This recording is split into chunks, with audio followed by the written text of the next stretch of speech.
In this video, I want to talk specifically about a very popular trading strategy, probably one of the most popular trading strategies when trading options that there is, and that's the straddle and the strangle. Now, straddles and strangles are very easy concepts to understand. We're buying a call option and we're buying a put option.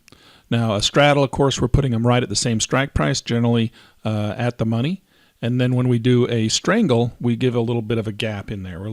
We move the buy call up a little bit, a couple strikes up, one or two strikes up. The put we bring down a little bit.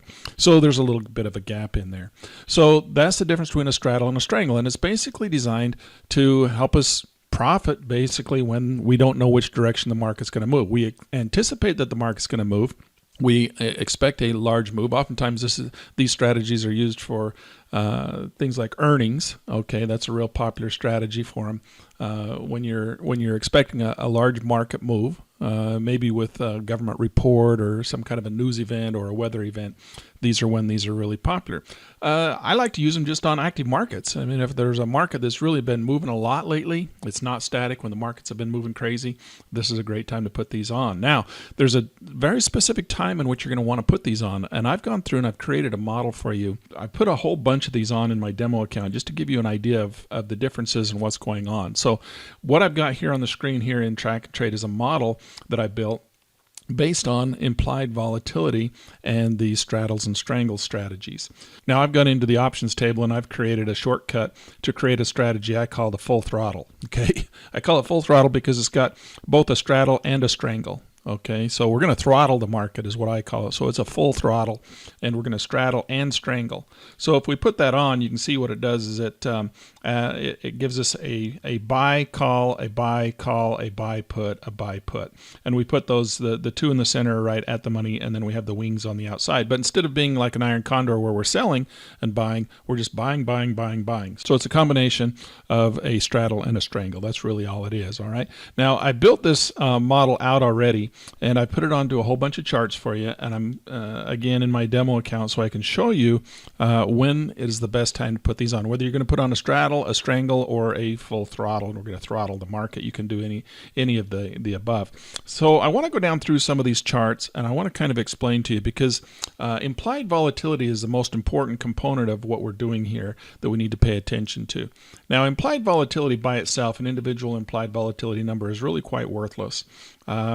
It doesn't do us a whole lot of good to know that the implied volatility on Tesla is 35. That doesn't tell us anything.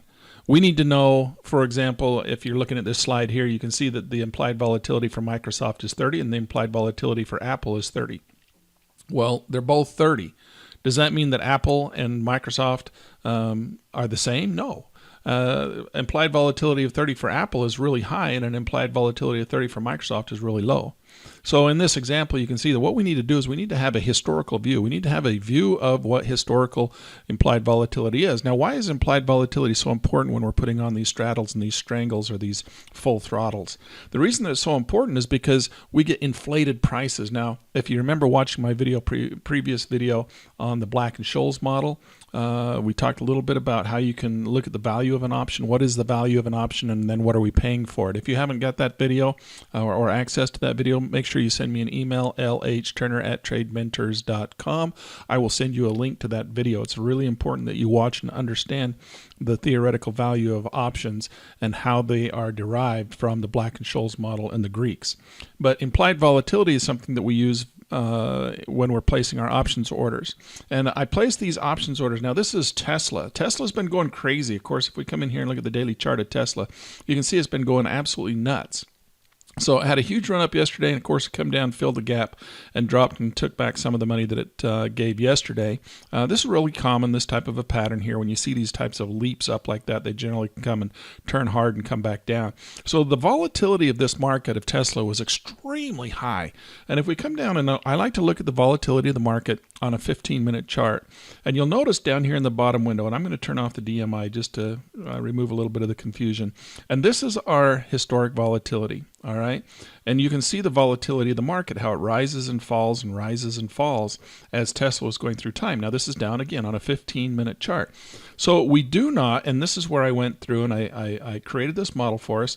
I bought a full throttle strategy straddle and a strangle right here on the 15-minute chart while implied volatility was really super high.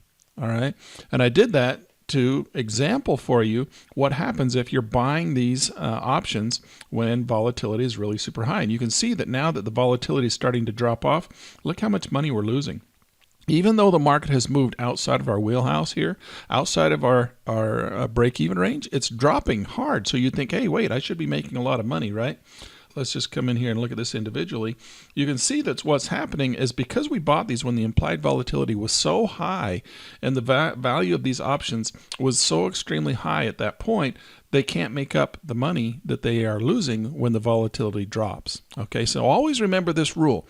When you're buying options, you want to buy them when the volatility is low. When you're selling options, you want to sell them when the volatility is high. Okay, you want to sell when volatility is high.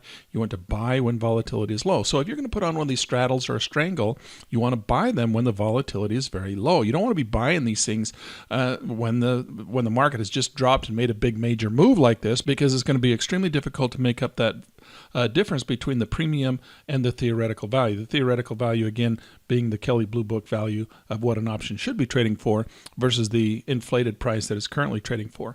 And this premium price will become very inflated when implied volatility is extremely high. All right, so you don't want to pay a big high premium for an option. Wait until it calms down, wait till it cools off. And when does that happen? Generally what happens, you'll notice how it pops up really high. Here in Tesla, you can see it's really super high, and then it falls down, and then it goes really super high, and falls down, goes really super high, falls down. These low points are the points in which you want to be buying these options in anticipation of the big move. Now, if the big move never comes, it makes it difficult for straddles and strangles to make money. So you want to make sure you got enough time in there. I generally like to do about 30 days out, give it about 30 days to be able to give you enough time for these options to have the market move far enough one way or the other, because you're neutral, right? You're buying and you're selling equally, so the market's got to move. If it doesn't move, this is where these straddles and strangles and full throttles, this is where they lose money. They lose money because the market didn't move far enough, fast enough to outperform time decay as the market moves through price and time. Okay, so we want to buy, just remember, we want to buy these straddles and strangles. We want to buy them when volatility is low. When is volatility at its lowest? Well, usually, and this is just kind of a rule of thumb, and remember, thumbs were meant to be broken. So usually, if you look at the historic volatility, we can see in Tesla, and this goes across the board. We can go look at a whole bunch of other charts, but you can see that in Tesla, every morning, it seems like the volatility is really super high, and then about noontime, the volatility starts to drop off. And that's exactly what's happening again here today. The volatility is starting to drop off. So you don't want to be buying your straddles and strangles first thing in the morning, because you're going to be buying them during the time frame in which they're very high. That's the time you want to be liquidating your profits and generally taking and getting out of the market, okay? So you want to buy them generally in the afternoon or the evening. I like to buy them in the evening. That's where I've had my greatest success, is buying these straddles and strangles, just before the markets close, when things really are super quiet. Now, not too close to the market close, because we get a little bump in high volatility just as the market closes, right? Because a lot of people don't want to be in markets overnight, so they're starting to dump their trades right there towards the end of the market. And also, we've got options that expire. I want to be very careful with that too on days that the options are expiring. We got a lot of options expirations, and they need to get out of their options before they get assigned the shares, right? So they're dumping their in-the-money options. So we want to be careful, not get caught in those volatility spikes too. So a little bit later in the afternoon time is when you notice that the implied volatility is at its lowest. So in these very active markets, we want to buy our straddles and strangles in the late afternoons when the markets are really super quiet and when we have low implied volatility.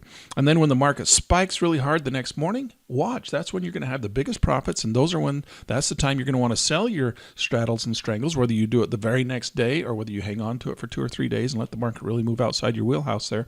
But when these markets spike really hard and really high, that's when you're going to see your highest profits and the biggest move away from the premium and the value in which you purchased the options for, and that's when you're going to want to be liquidating your position. So buy when the volatility is low, sell when the volatility is high. And that's the best strategy that I can give you for this type of an opportunity. So let's come through and look at a couple of other markets. Here's Chipotle. We put this one on when the volatility was really super high. See that? We put those on there. And now look, the volatility is falling and we're down $1,000. Why? Because we bought it when the premium was really high and the theoretical value was really low in comparison. So we paid a super premium for this market.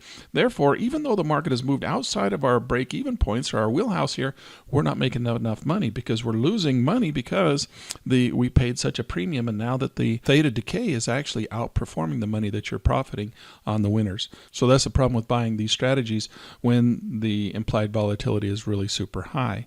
Now, one of the things I like to do is when we come in and we have a situation where we're trying to pull some profits out of the market, right? What we do is we come in here, and I'll do this example over here on Boeing. Boeing, we put this on this morning.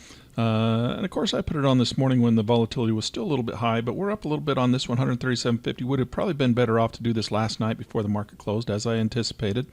But I'm doing this model for you. And right now, we're up $137 in Boeing because this market really moved for us.